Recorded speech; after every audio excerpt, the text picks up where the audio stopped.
Le culte du soleil et l'œcuménisme, une prophétie biblique révélée. Qui est le Père Soleil et pourquoi est-il vénéré aujourd'hui?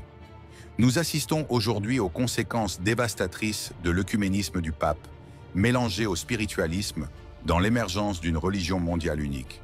Le pape proclame désormais que toutes les religions doivent être célébrées, affirmant que toutes les croyances mènent au véritable Dieu. En octobre de cette année, un culte du soleil a eu lieu au Mexique. La prophétie biblique nous met en garde contre de telles pratiques.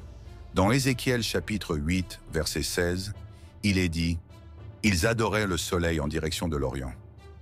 Beaucoup ont ridiculisé l'idée d'une loi dominicale à venir, une loi obligatoire imposée par la bête de la mer d'Apocalypse, chapitre 13, en alliance avec la bête de la terre qui représente les États-Unis.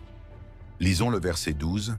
« Elle exerçait toute l'autorité de la première bête en sa présence, et elle faisait que la terre et ses habitants adoraient la première bête, dont la blessure mortelle avait été guérie. » Le 1er octobre 2024, Claudia Sheinbaum a prêté serment en tant que première femme présidente du Mexique.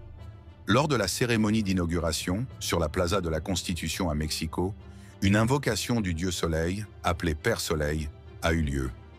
Les participants ont été invités à lever les mains et à se tourner vers l'Est.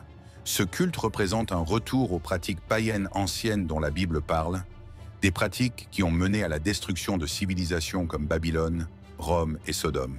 Cette cérémonie, sponsorisée par l'État lors de l'inauguration présidentielle, était un acte d'adoration solaire.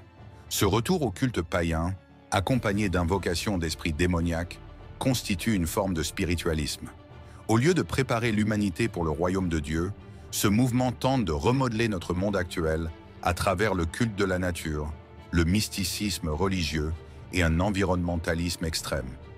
Les Nahuals invoqués pendant cette inauguration sont des esprits surnaturels selon la croyance mexicaine, des guides spirituels censés protéger les individus de la naissance à la mort. Ces entités démoniaques ne sont pas nouvelles. Elles rappellent les pratiques païennes anciennes que la Bible condamne. Nous voyons également un retour du culte de Baal lors de grandes manifestations organisées par l'Église catholique.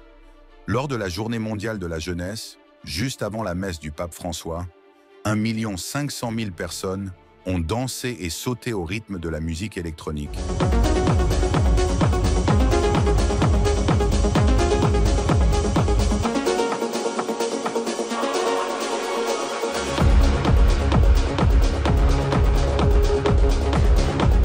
En adoration devant le soleil levant, jour du dimanche, le jour païen dédié au soleil. Le dimanche est le symbole de l'apostasie. Cette marque sera imposée au monde entier. Il est essentiel de s'en souvenir alors que nous avançons vers les derniers temps prophétisés dans la Bible. Si vous souhaitez vous tenir aux côtés de la vérité et de Jésus-Christ dans ces temps de la fin, tapez dans les commentaires « Je refuserai la marque de la bête ». Merci de continuer à diffuser la vérité révélée dans les prophéties bibliques. Soyez bénis.